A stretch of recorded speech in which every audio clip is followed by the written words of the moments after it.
virtual open enrollment fair session. At this time, we will go over ASIFlex spending accounts for plan year 2024. Before we get started, I would like to brief everyone on a couple of housekeeping items. All attendees are muted and will remain muted throughout the presentation. If you have a question, please type it in the chat box located on the right-hand side of the presentation screen. Be informed that if you type a question there, everyone attending the session will see your question and your name. So if you have a question that is sensitive or confidential in nature, we recommend that you reach out to the County Benefits Division or to your department's benefits ambassador. Lastly, today's webinar is being recorded. A copy will be posted on the Benefits Open Enrollment website. At this time, I will turn it over to our presenter, Sharon Alt.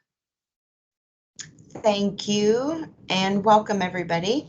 Good afternoon. Again, my name is Sharon Alt and I'm with ASIFlex, and I'm going to be going over your some of your benefits today, your flexible spending accounts and your health reimbursement arrangements. I believe you can put your question in the chat box, and then at the end of the meeting we will go over some of your questions. So without further ado, what are HRAs? These are health reimbursement arrangements. They are year-to-year accounts.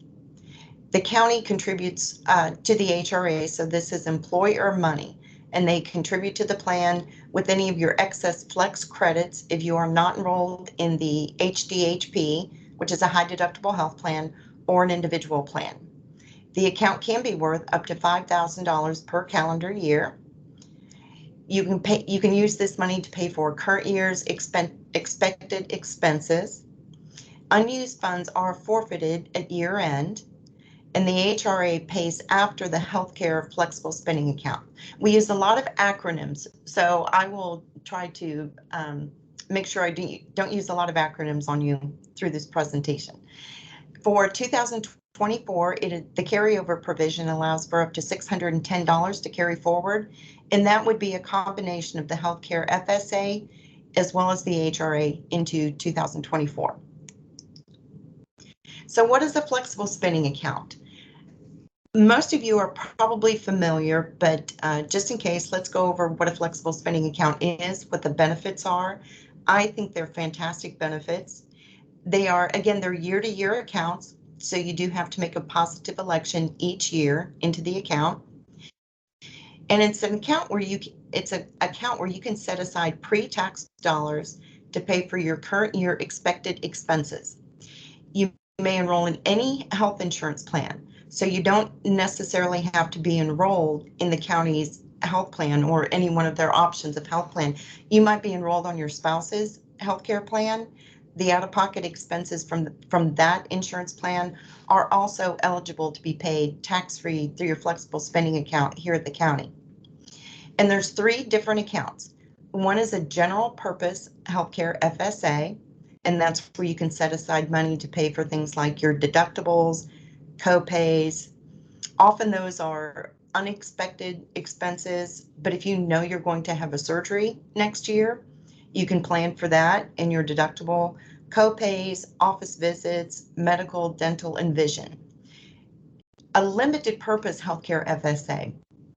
This is an HSA compatible plan, and an HSA is the health savings account, and it's a different type of account. So if you're enrolled in the high deductible health plan and you've set up a health savings account, you can still contribute some of your out-of-pocket expenses through what's called a limited purpose healthcare FSA.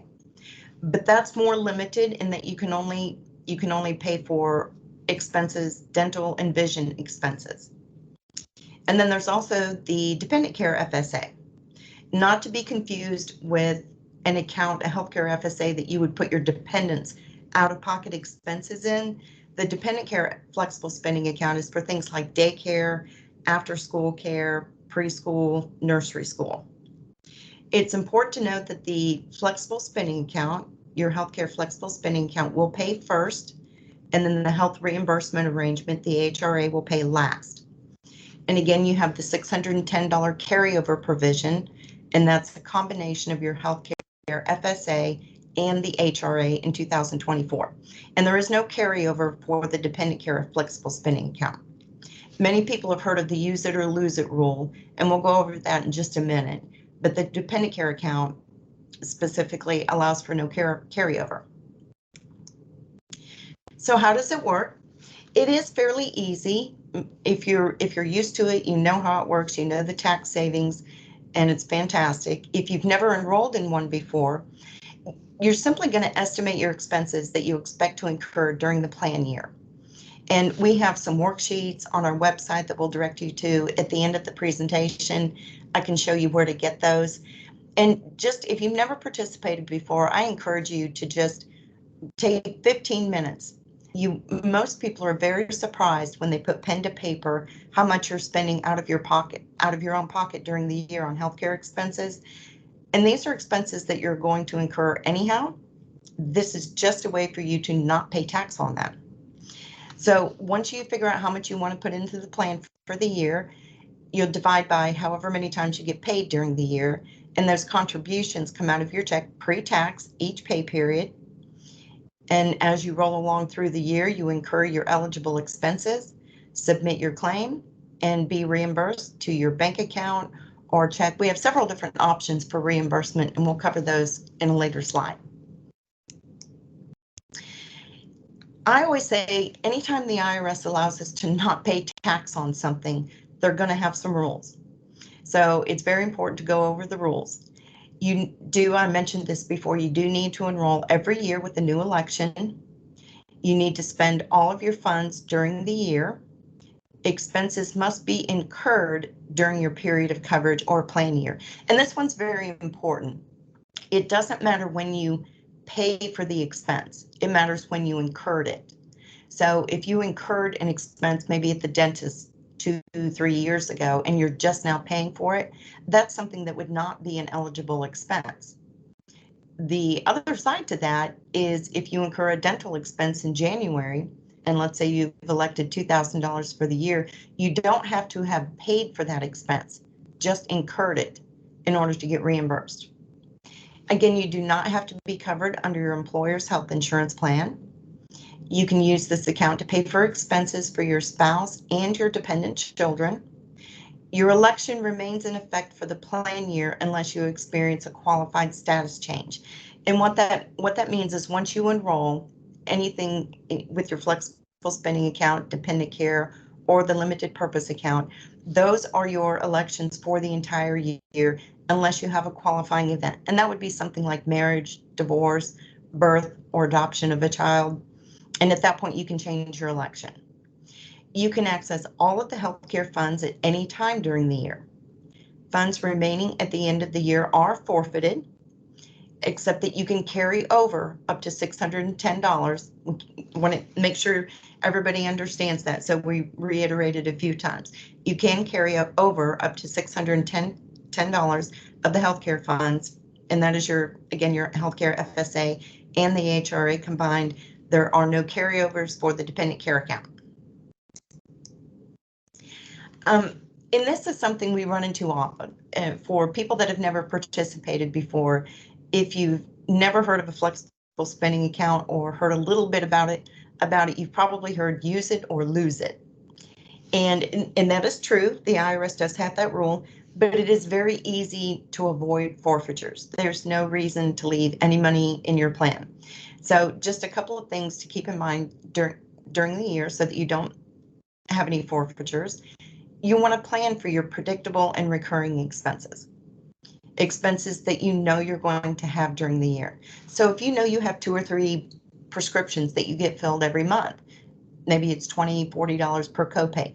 Those are things that you know you're going to incur. So those are the types of expenses you're planning for in this account. Review your prior year expenses. That's always a good guide. And be conservative, especially if you've never participated before. So if you come up to $3,000 in expenses for the year and you've never participated before, you might just maybe put $2,500 in there. Use our online tools, and we have several, at www.asiflex.com. We have an expense estimator.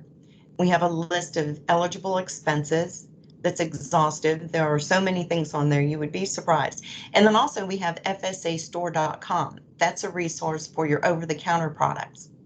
And remember, you can carry over up to the $610 of your funds at the end of the year if you have them remaining and you haven't spent your money. So let's talk a little bit about what those healthcare expenses can be. In a general purpose health FSA, remember I talked about two different types of healthcare FSAs. One is general purpose and the other is limited purpose. For the general purpose healthcare FSA, you can plan for things like your RX, office visit copays, deductibles, x-rays, lab work, hospitals. You can even claim your mileage to and from a healthcare provider. Over the counter, just a few examples because there are so many. Band-aids, sunscreen, braces, first aid supplies, pill holders, blood pressure monitors, thermometers, diabetic supplies, menstrual care, drugs, medicines. Vision, also your exam, eyeglasses, prescription sunglasses, contact lens solutions, even your reading glasses. If you're like me, I have to have about 10 pair, one in every room. LASIK eye surgery is also an eligible expense.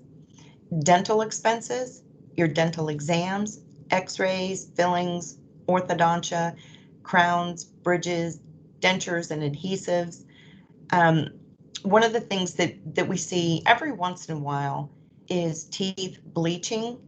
Be careful with that one. Just because it is done in the dentist's office, it's considered cosmetic. So that's something that would not be considered an eligible expense. And then hearing aids, even the batteries for the hearing aids are eligible expenses. The minimum that you can contribute for the plan for 2024 is $120, and the maximum that you can put in is $3,050. The IRS may or may not raise the maximum of $3,050. We don't really anticipate that they will, but should they do that, it would probably be in October or November, and we would absolutely let everyone know.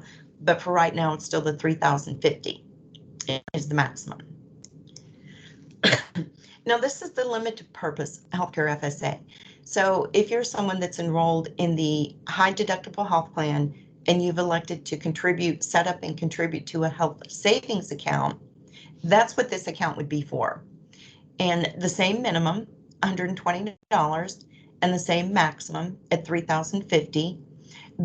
But know that through the limited purpose healthcare FSA, vision and dental expenses are what's eligible. Deductibles, co-pays, things like that are not going to be eligible through this account. Your over-the-counter healthcare products where there is no prescription required, the list just goes on and on. And again, at the end, I will direct you to our website where you can get a list of eligible expenses and non-eligible expenses. But this is where I encourage people to sit down, put pen to paper, and do a little expense worksheet and just add it up. Again, most people are surprised how much they're spending out of their pocket during the plan year. So you'll want to look at that. The healthcare funds are available at any time. This is really important. The plan will pay up to your plan year election amount minus paid claims. So as an example, if you were contributing $100 a month, so you elected to put $1,200 in for the entire plan year. On March 15th, you incur a $500 expense. Say you went to the dentist and got that crown taken care of. Your year-to-date contributions are only $300 at that point, but the plan's going to reimburse you the full amount of the claim, the full $500. So that's a huge benefit. You don't have to wait for the money to accumulate in your account in order to file the claim and get reimbursed. And we'll talk a little bit about dependent care expenses. The dependent care account, and again, this is the one, it's not for your dependents' out-of-pocket medical expenses. This is strictly dependent care. Same minimum, $120. But the maximum you can put into the dependent care account is $5,000, and it would be $2,500 if you're married and filing separate income tax returns.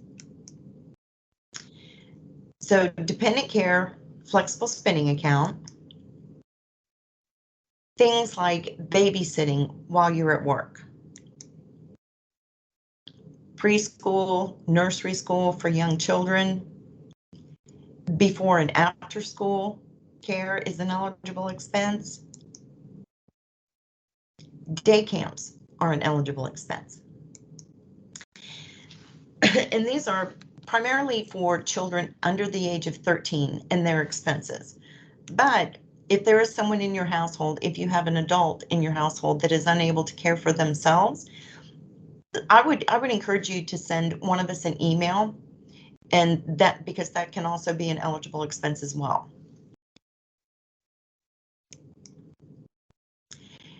In the dependent care account, this is how it works, a little bit different from the healthcare reimbursement account. So the plan will only pay up to the cash balance. And as an example, if you contributed $300 per month, so that's $3,600 for the year that you elected to contribute, in January 31st, you incur $500 expense in childcare, but your year-to-date contributions only equal $300 at this point. The plan is going to reimburse you the $300, not the full amount. And then the plan will take that $200 balance and it's suspended. It's just pended. So the next time you have a payroll deduction and make that contribution to your dependent care account, the plan will automatically pay out the balance of your claim that's still pending. We do have multiple claim filing options. Of course, we have the mobile app, which is very popular. Almost everybody has a mobile app for everything. And it's very efficient. You can simply snap a picture of your documentation and submit it via the app. Also online, where you can scan an image of your documentation and submit online. The FSA store cardless pay, this is really neat. Once you sign into your ASI account, you can shop at the FSA store. And if you sign up for it, the two are linked together, and you don't actually have to have your debit card with you. The two are linked together, and ASIFlex will pays FSA store directly from your account. We have a toll-free fax number, so you can submit your claims that way. And then, of course, if you want to mail it in, we still do accept good old-fashioned USPS mail. A little bit about the ASI mobile app. It is free, and there are video tutorials on the front of our website at asiflex.com. You can use it on your smartphone or tablet. Snap a picture of the documentation, and again, you can submit right from the pharmacy or the doctor's office. And you can check your balance from the application 24/7 as well. Registration, if you've already enrolled in previous years, you probably already have an account, but it's super simple as well. Once you enroll in the plan, you'll get an email from ASIFlex, and then you'll register to set up your account online so that you can submit your claims securely through our portal, through the employee portal. I'll talk just a minute about the FSA store cardless pay. Shopping, yay, I'm a big fan. Payment to the FSA store can be made directly from your healthcare FSA or HRA. You would sign into your ASIFlex account at asiflex.com, click on the FSA store link to go shopping, and there's tons and tons of eligible expenses. You can just go through there, select your products, put them in your checkout cart, and then you would choose the ASIFlex payment option. And that's it. ASIFlex will pay FSA store from your account, and your products will be shipped directly to you. It's a little bit like Amazon, only tax-free. I do want to touch a little bit on the claim documentation that's required for healthcare, FSA, and HRA. Because these are tax-free contributions as well as reimbursements, it's important that we have the correct documentation. So some of the documentation that you will need, one will want to see who it's for whom the service or supply is provided, what, a description of the service or supply, where, the name and address of the provider or service or supplier, when, and this is very important, the date the service was provided, regardless of when it's paid or billed, and the dollar amount, how much do you owe? And depending on the type of expense, if it's covered by your medical plan, your dental plan, or your vision insurance, you will probably receive an explanation of benefits, that EOB, and that's an itemized statement. And that's perfect to submit for reimbursement. If it's not covered by your insurance plan, an itemized statement will typically do prescriptions, pharmacy receipts. You can get a printout from your pharmacy, an itemized mail order receipt. Those would all be sufficient. And then over-the-counter products, because you don't have a prescription for them, just an itemized merchant receipt will suffice. Down there at the bottom there, a quick note, do not submit credit card receipts, paid on account or balance forward statements, canceled checks, or pre-treatment estimates. And again, it's because it only shows what you paid. It doesn't show necessarily who the expense was for or when the expense was actually incurred. Claim documentation for the dependent care FSA.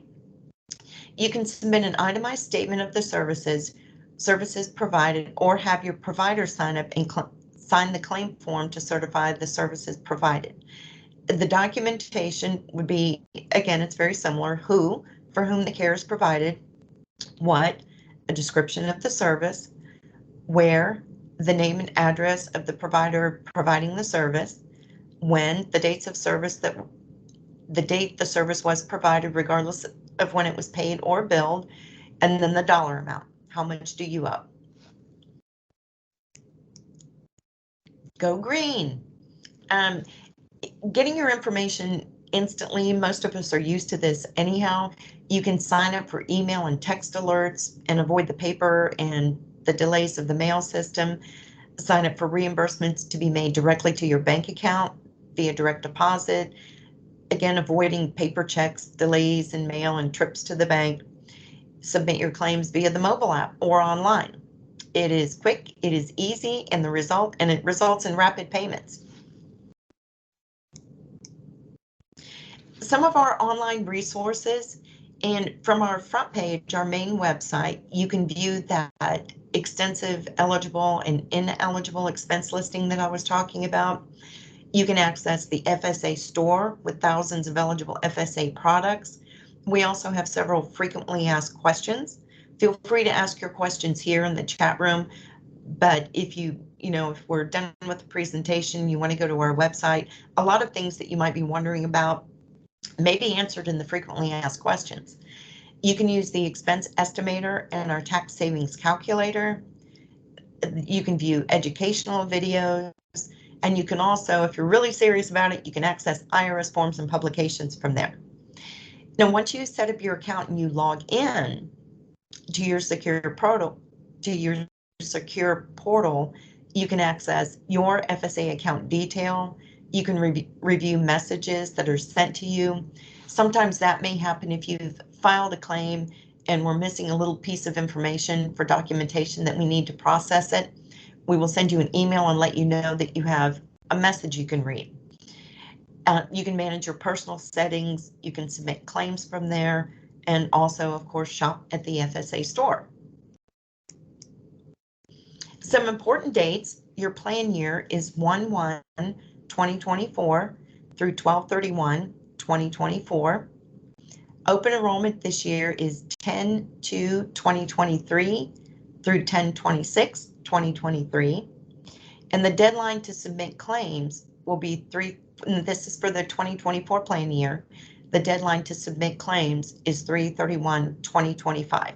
And of course, we always encourage everyone to don't wait till the last minute, because we don't want anybody forfeiting any money. Customer service, we are easy to reach. Our website is ASIFlex.com. You can email customer service at asi@asiflex.com. Phone number is 800-659-3035. And my phone went off. I apologize for that. I was just going to say when we got to the phone number there that one of the things I absolutely love about where I work is we answer the phone. Our in the customer service, there's no phone tree. You'll never go into a queue. People answer the phone. TTY users can dial 711. Live chat, you can sign into your account and chat online. It's not a bot, it's a real person on the other end. Our address, if you wanted to mail a claim in, is P.O. Box 6044, Columbia, Missouri 65203. And then down at the bottom, we have our hours, 7 a.m. to 7 p.m. Central Time, Monday through Friday, 9 a.m. to 1 p.m. Central Time on Saturday. And that is all I have. Thank you, everybody, for attending today. And I guess we take a few minutes now to see if anybody has any questions that we can help you with. And I appreciate your time. Thank you so much, Sharon. We have had a few questions come through the chat. So a few of those were answered, but I will go over each of those so that everyone has an opportunity to hear the feedback on the questions. So the first one, will there ever be an option for a direct linked debit card? And unfortunately, the county doesn't have an option for a debit card. So as Sharon explained, for any expense that you have that is a qualified expense, you would need to submit a copy of your receipt through the app or through the online account. And let's see, more questions. If you have a carryover from a previous year, for example, from 2022, and did not make an ASI election for plan year 2023, but then jump back in 2024. Will those carryover funds from 2022 be accessible? And the answer is yes. Carryover funds continue to carry each year, even if you do not make an election. Carryover funds are available until you leave employment with the county. And another good question here. Can we use it to buy scrubs? So I'm assuming the HRA and the healthcare flexible spending account. I believe that is a yes. Sharon, can you confirm that? And let's see. Andy, are you yes, on I already there? responded. Yes, Yes. scrubs are not eligible. They're considered Okay. clothing and not a medical expense, so they're not eligible. Perfect. Thank you for confirming. Okay. And I do see that response there. So sorry. Let's see. Another great question. Does the county contribute to the flex spending account? I thought there was a leftover balance from the remaining premium, and that is put into the flexible spending account for us from the county. So Dana, typically the way it works, if you have excess flex credits and did not enroll in a medical plan, your excess flex credits are put into an HRA. However, if you elect an FSA, and Sarah, chime in if I miscommunicate this, your funds are automatically placed into an HRA. And if you elect an FSA, those funds can actually go into that rather than the HRA. And is that correct, Sarah?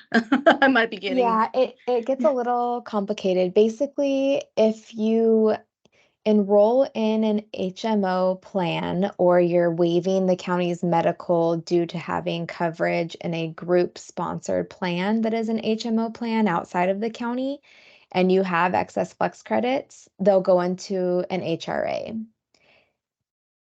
If you waive the county's medical insurance due to having coverage through an individual plan, such as TRICARE, Medi-Cal, Medicare, those excess flex credits will go into a healthcare flexible spending account up to $500 for the year.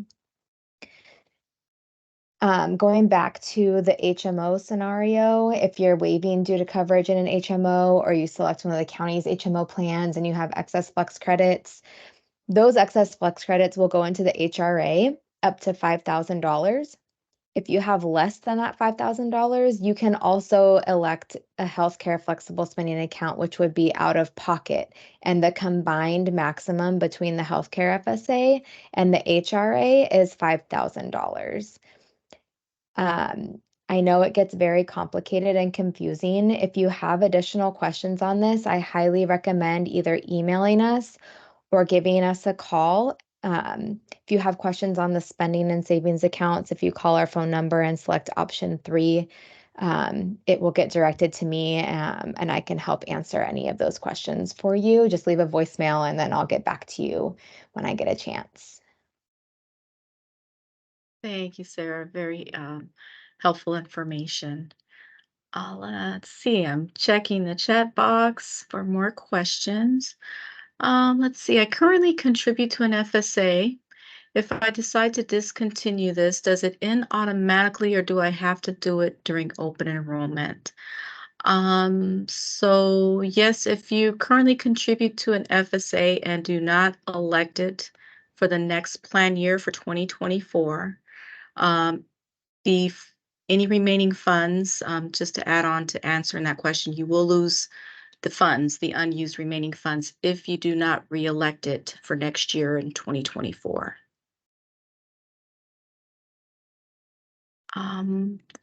Another great question. I am planning to enroll in the Kaiser high deductible health plan. So my question is, will the current FSA balance roll into the new HSA, health savings account? I can answer that. They're not tied together in that an FSA and an HSA are not the same type of account. So a current FSA balance must actually be spent down to 0 before you would be allowed to contribute to an HSA. And then you would start over with a 0 balance in your HSA.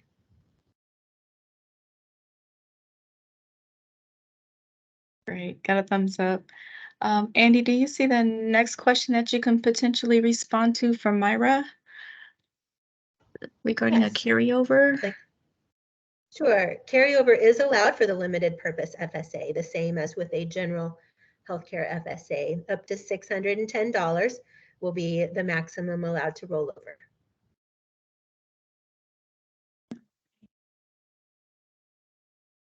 Okay, another great question. I have money in my Flex account and can sign into ASI, but now it says I have no account with ASI even when I call. What happens to accounts and how can I reactivate it so I can use my credits? Well, accounts don't disappear, so there must be some reason why you're not able to log in if you were able to before, but I'm a little confused because it says can sign into ASI but have no account. I can look you up and see what I can see on our end, Amber, but I would suggest calling customer service. They are really easy to get a hold of, as Sharon mentioned, and they can probably give you detailed information about your specific situation. But I can look and see after we answer these questions what I can see. Great. Excellent. So for now, it looks like that's just about all the questions that have come in. All great questions, everyone. Please keep them coming in. We're happy to address all your concerns and get you the information that you need. Okay.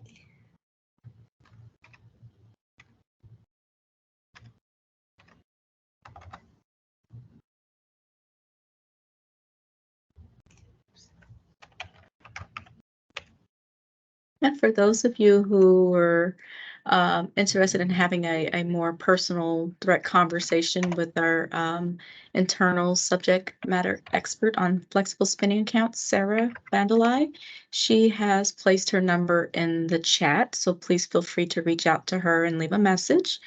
or you can email the benefits division with our dhrbenefits.fgg@sdcounty.ca.gov email address.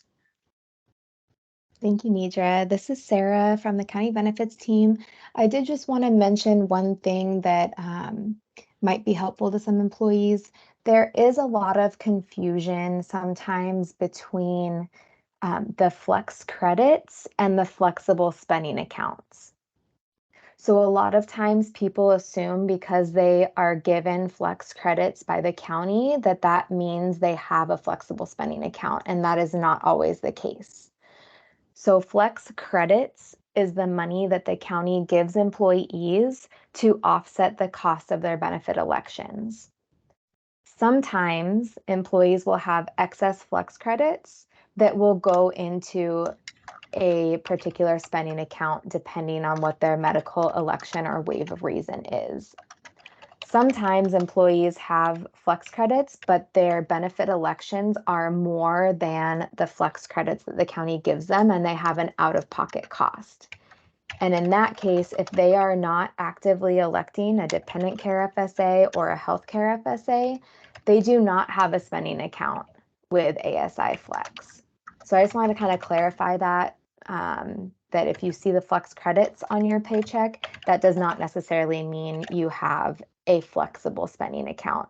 So one way you can kind of tell based on your paycheck if you have an account with ASIFlex would be if you have under the deduction section of your paycheck, if you see a healthcare FSA, a dependent care FSA, or a health reimbursement account. So I just want to kind of clarify the difference. I know it gets very confusing because they just have similar names. So again, flex credits, it's the money the county gives you to help pay for your benefits. Flexible spending accounts would be what you see under the deduction portion of your paycheck. And again, you can always reach out to us via email or phone call, and we'd be happy to clarify with you further or look up your individual account and clarify that for you. Great. Thank you for sharing that information, Sarah. Let's see. Looks like another question has come in. I have medical copayment bills from 2022 that recently got forwarded to me after March of 2023, and I paid for them this year in 2023. Is there a way to still get refunded for the 2022 claims since they came in to me so late? I can answer that, and unfortunately, no. The service has to be incurred during the current plan year. So, unfortunately. Actually, Sharon, they still have a filing deadline that has not yet passed for 2022. It was extended through October 8th. Oh, Isn't wow. that right, Okay. Sarah? So yes, I was just still going to have the that's clarify. correct. Yeah, I was going to clarify that if you have funds from 2022 account, you still have until October 8th to submit those claims, as long as you had an account in 2022. So if you still had that, if you had that account in 2022, you have until October 8th to submit those claims. And then going forward, any expenses from 2023, those claims will need to be submitted by March 31st of 2024. So we're going back to the claim deadline of March 31st of the following year. But yes, if you did have an account in 2022 and you still have funds in that 22 account, you have until October 8th to submit those claims. Great questions. Yes, we got to thank you. So that's very helpful. All right, another great question here. So how do you put your excess credits, and I'm assuming flex credits, from a health reimbursement arrangement into a flexible spending account? That's a great question. So excess flex credits are automatically distributed through the system. So it's based off of your medical election or medical waive reason. So if you're electing an HMO plan through the county or you're waiving due to having coverage under a group medical plan that is not a high deductible plan, your excess flex credits are automatically going to go into a health reimbursement account. If you're waiving the county's medical plan due to having coverage under an individual plan, such as Medicare, Medi-Cal, TRICARE, Covered California, your excess flex credits are going to go into a flexible spending account. So you can't determine where they go. It's just based off of what your medical election or your waive reason is. And then if you want to elect out-of-pocket money towards a spending account, the health reimbursement account is only funded by excess flex credits, whereas the flexible spending account, the healthcare flexible spending account can be excess flex credits if you're waiving due to coverage under an individual plan, or you can elect to have out-of-pocket money put into that account. And then with the dependent care FSA, you can do a combination of excess flex credits or out-of-pocket money. Hope that answers your question.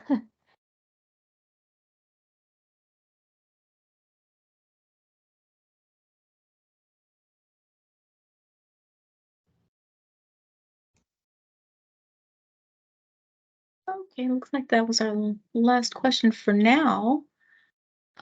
Sharon, I believe we can probably do another round, especially to accommodate those who may have joined a little late. And we can revisit some questions after the next round of the presentation. Sounds good. Hopefully everybody can hear me. From Dallas, it's 96 degrees and the allergies are just crazy. So I apologize. My voice, I know it sounds so scratchy. Can everybody see the presentation now?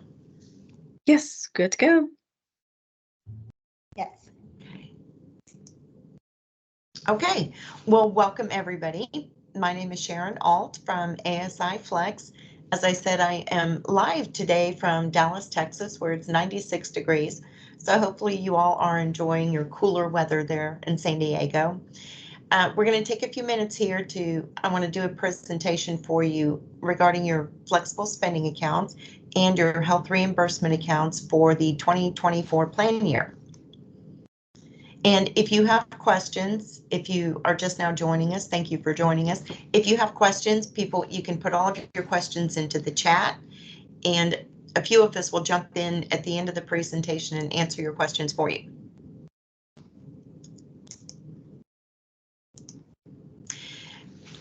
So what is an HRA? It is a health reimbursement arrangement. This is a year-to-year account. And the HRA is county money. So the county contributes to a plan with any excess flex credits if you are not enrolled in an HDHP, which is a high deductible health plan, or an individual plan. The account can be up to $5,000 per calendar year. And these monies can be used to pay for current year expected expenses. Unused funds are forfeited at the end of the year. And the HRA pays after your healthcare FSA pays, so it will pay last. There's also a $610 carryover provision, and that's combined with your healthcare FSA for the 2024 plan year. Now we'll talk for a minute about what is an FSA, flexible spending account. It also is a year-to-year account where you can set aside pre-tax dollars to pay for the current year expected expenses. You may enroll in any health insurance plan. So you may be enrolled, I know the county has a few different options there. You might be covered under your spouse's health insurance plan. Out-of-pocket expenses from any health plan are eligible expenses you can set aside money for those through your flexible spending account. And there are three different types of accounts that we're going to talk about today. One is a general purpose healthcare FSA, and that's an account where you can set it up to pay for your deductibles, co-pays, office visits, medical expenses, dental, and vision. The limited purpose healthcare FSA, it's called HSA compatible. So maybe you're enrolled in the high deductible health plan and you've set up a health savings account for 2024. You can still participate in the limited purpose healthcare FSA, but you can only set aside money for your dental and vision expenses. And then there's also the dependent care FSA, where you can pay for daycare, after school care, preschool, nursery school. The healthcare FSA pays first and the HRA pays last. And then again, the $610 carryover provision is your healthcare FSA combined with the HRA in 2024. Also important to note here that there is no carryover provision for the dependent care FSA. So how does it work? For the healthcare FSA, you simply estimate your expenses that you expect to incur during your plan year. So moving forward, this open enrollment is for 2024. So expenses that you know you're going to incur between January 1, 2024 and December 31st, 2024. Once you make that elect, you decide on the amount that you want to elect for the year, your annual maximum. It's divided through your pay periods, and you make pre-tax contributions each pay period to your FSA. You incur your eligible expenses during the plan year, submit your claim, and be reimbursed to your bank account or direct deposit or a check. Anytime the IRS allows us to not pay tax on certain expenses, they have some rules attached to it. So I want to go over some of those. You do need to enroll every year with the new election. So your election will not carry forward from 2023 into 2024. You'll have to make a positive new election. You do need to spend all of your funds during the plan year. Expenses must be incurred during the period of coverage or the plan year. And we talk about this a couple of times throughout the presentation. It doesn't matter when you pay for the expense. It's very important when the expense was incurred. And again, you do not have to be covered under the employer's health insurance plan. And you can use this account to pay for expenses for your spouse and your dependent children. Your election remains in effect for the plan year unless you experience a qualified status change. So as you know, during open enrollment, you're making all of your elections for the upcoming year. And those elections for the healthcare FSA, independent care, or the limited purpose FSA, the dollar amount that you elect per pay period can't change during the year unless you have a qualified status change. And those are things like marriage, divorce, birth, or adoption. You can access all of the healthcare funds at any time during the year. Funds remaining at the end of the year are forfeited. The carryover is $610 of healthcare funds that you can carry forward, healthcare FSA and the HRA combined. And again, no carryover for the dependent care FSA. How to avoid forfeitures. I like to make sure that we cover this because a lot of people have heard about a flexible spending account. Yes, I think I can save some money, and of course I have out-of-pocket expenses, but somebody told me at some point, use it or lose it. And that brings up fear in people because nobody likes to lose money, myself included. But it's really easy to avoid forfeitures. There's no reason why anybody should leave any money in their account at the end of the year. You simply plan for your predictable and reoccurring expenses. And we have a couple of worksheets on our website that can help you do that if you're unsure. Expenses that you know you will have during the year. Always review your prior year expenses as a guide. That's very helpful. And be conservative when you're electing your annual election. We have several online tools at www.asiflex.com. We have an expense estimator that can help you out, an eligible expense listing. FSAstore.com is a great resource for over-the-counter products. And remember, you can carry over up to $610 of your healthcare funds into the new plan year. So there's really no reason for anybody to leave any money at the end of the year. We'll talk a little bit about what these healthcare expenses are. What are some of the eligible expenses?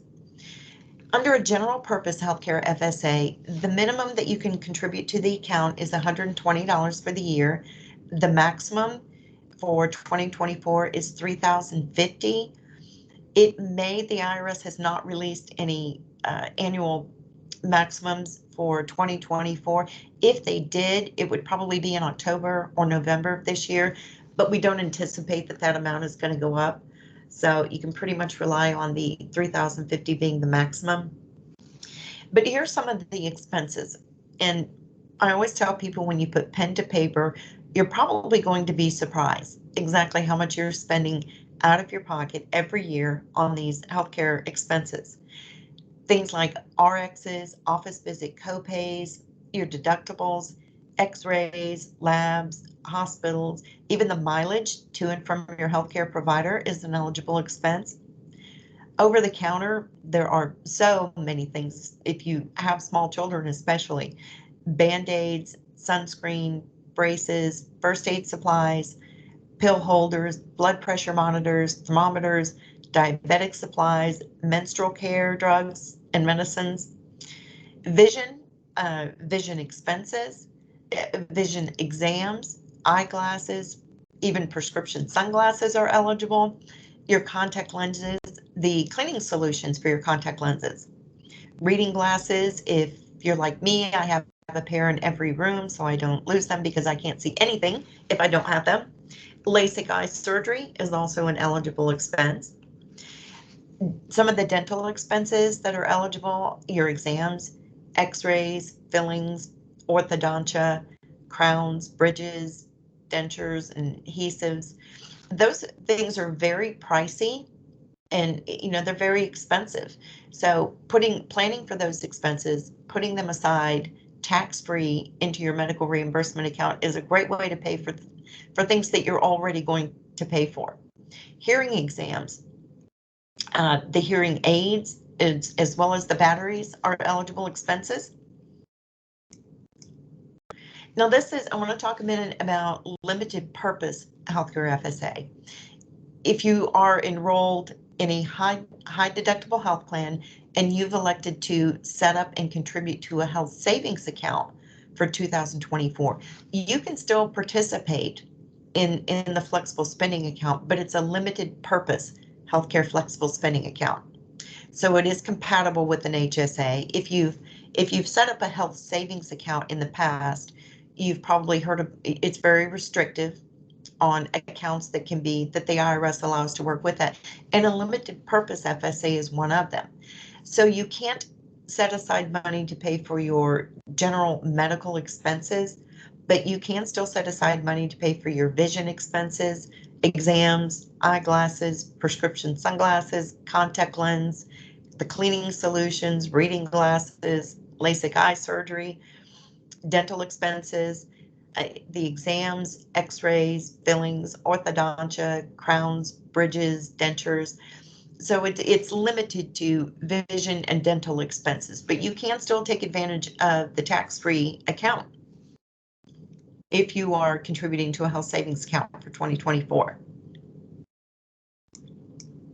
And this is just a quick slide on some of the more common over-the-counter healthcare products where there's no prescription required. I would encourage everybody to go on our website and get that list. There are so many things that you can buy over the counter that are eligible to be put through your flexible spending account, eligible to be reimbursed. Your healthcare funds through your FSA are available at any time. And what do I mean by that? The plan will pay up to the plan year election amount minus any paid claims. So as an example, if you elected $1,200 for the plan year, that was your annual maximum, and you contributed through payroll deductions tax-free, $100 per month. March 15th, let's say you went to the dentist and you incurred a $500 expense, but your year-to-date contributions are only $300. Well, the plan is going to reimburse you the full amount of your claim for $500. So you don't have to have that money in your account in order to get reimbursed for your expense, which is a nice benefit. We'll talk a little bit about the dependent care expenses. The minimum for the dependent care account to contribute there is $120 for the plan year. The maximum is $5,000. It's $2,500 if you're married and filing separate income tax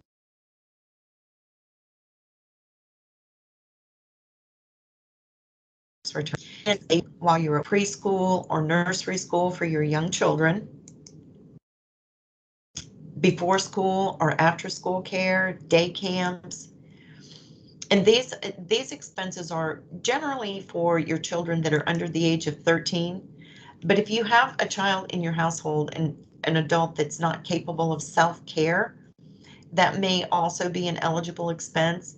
In that case, maybe I would encourage you to call our customer service, or maybe shoot us a quick email to make sure it's an eligible expense, but it certainly can be.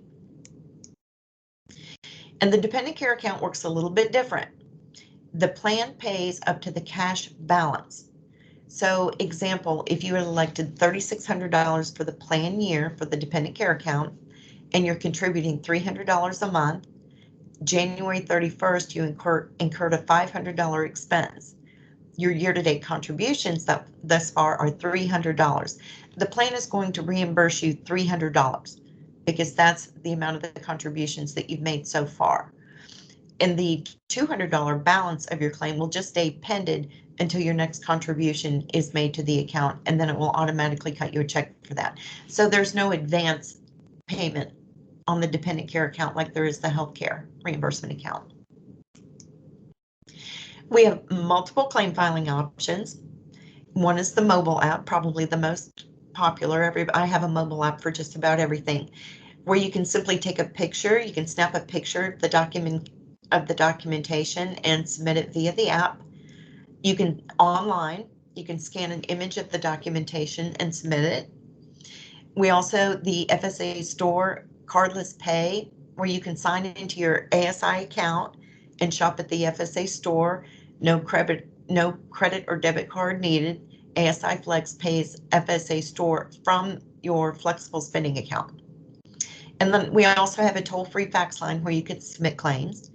And the good old-fashioned way, you can put it in the mail and send it to us USPS. The mobile app, again, probably one of the more popular. It's free. There's a video tutorial on our website. You can use it on your smartphone or your tablet. You're snapping a picture of the documentation, submitting it right from the pharmacy or the doctor's office, and you can check your balance 24/7. ASIFlex online, you will, if you've already participated in previous years, you probably already have an account. If you're new, you will receive an email and register to set up your online account, and you will submit your claims securely through your own portal. FSA store cardless pay. This is a really neat feature. We have a lot of people taking advantage of this, and including myself.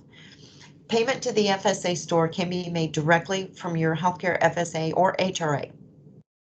You simply sign into your ASIFlex account at asiflex.com, and you will click on the FSA store link, go shopping, select your products and put them in your cart, proceed to checkout, and at that point you'll choose the ASIFlex payment option, and that's it. ASIFlex will pay FSA store from your account, and the products are shipped directly to you. It's kind of like a tax-free Amazon account. Who doesn't love that? Claim documentation for the healthcare FSA and HRA. It's important to know what we will be looking for, and for the most part it's standard, but the documentation that we have to have is one, who, for whom the service or supplies is provided, two, what, a description of the service or supply, where, name and address of the provider or service or provider of service or supplier, and when. This is the important one, the date the service was provided, regardless of when it was paid or billed. And then, of course, the dollar amount, how much do you owe? Depending on the type of expense, if it's covered by your medical plan, your dental plan, or vision insurance, you will receive what's called an explanation of benefits. That suffices for adequate documentation. If it's not covered by insurance, an itemized statement will do. Prescriptions, pharmacy receipt, printout from the pharmacy, an itemized mail order receipt. Over-the-counter products, just an itemized merchant receipt will suffice. Important note down there at the bottom, credit card receipts, paid on account or balance forward statements, canceled checks, or pre-treatment estimates are not going to suffice for adequate documentation. And it's because it doesn't show us the necessary information, the who it was for, and when the service was incurred. Claim documentation for the dependent care FSA. You'll submit an itemized statement of the services provided or have your provider sign the claim form to certify the services provided. Pretty much the same type of documentation. We need to know who, for whom the care is provided, what, a description of the service, where, the name and address of the provider providing the service, and when, the date the service was provided, regardless of when it was paid or billed. And of course, the dollar amount. How much do you owe? Go green. We all like to get our information instantly. You can sign up for email and text alerts and avoiding the paper and any delays in the mail. Sign up for reimbursements made directly to your bank account, avoiding paper checks, delayed mail, trips to the bank, submitting your claims via the mobile app or online. It is quick, it is easy, and obviously it results in rapid payments, which is always a good thing. These are some of our online resources from the main part of our website.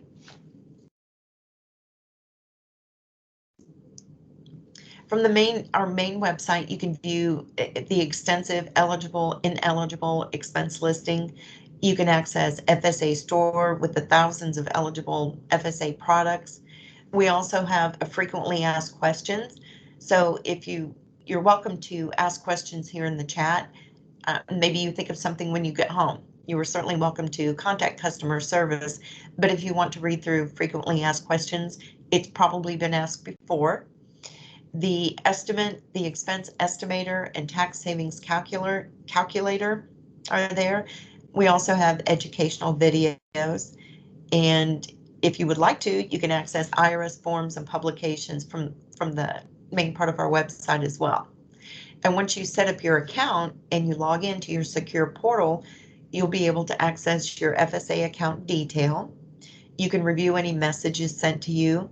So if you filed a claim and we need a little bit more documentation, we'll send you a message, and it's a secure message, so you can log in and see it there. You can manage your personal settings, submit claims, and of course shop at the FSA store.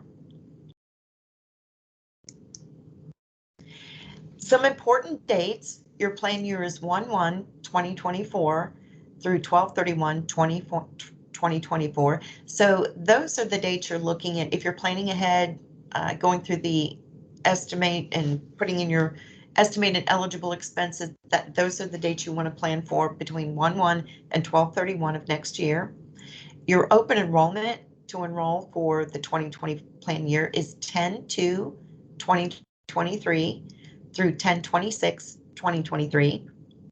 And the deadline to submit claims for the 2024 plan year is 3/31/2025. And of course, don't wait until the last minute to file your claims, because we don't want anybody to lose any money in their account or forfeit any money. Customer service, how do you reach us? You can reach us online at www.asiflex.com. You can email us at asi@asiflex.com. You can call customer service at 800-659-3035. And I always make a note here, when you call ASIFlex, a person answers the phone. We do not have a phone tree. There's no phone queue. A live person will actually answer the phone and talk to you. TTY users can dial the 711. And also we have live chat. Once you sign into your account, you can chat with someone, and it's not a bot. It's a live person on the other end. Our address is P.O. Box 6044, Columbia, Missouri, 65203.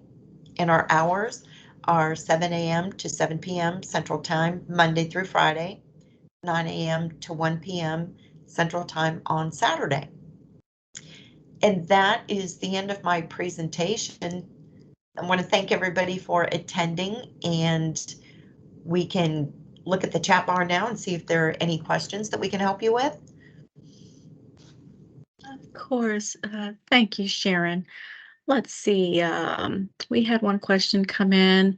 Are vitamins that are needed as a result of bariatric surgery, are those vitamins covered as an FSA expense or an HRA even?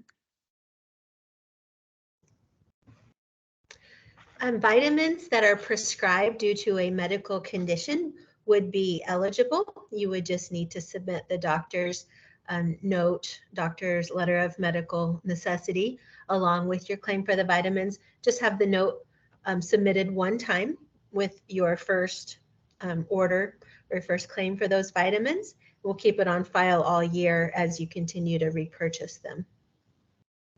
Okay. And it looks like we had a question come in regarding a letter that got answered. It's more personal level, so no additional questions at this time. Well, thank you, everybody. Do you want us to stay on here for a little bit just in case?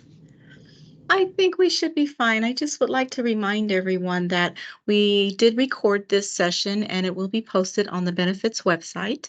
And if you have additional questions even after the fact, feel free to reach out to the benefits division or to your benefits ambassador. We'd be happy to answer any questions that you have even after the fact.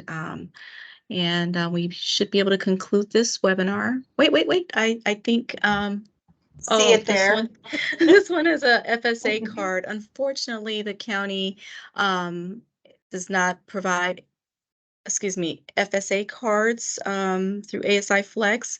All claims must be submitted directly to ASIFlex. So again, unfortunately, no, we do not provide FSA debit cards.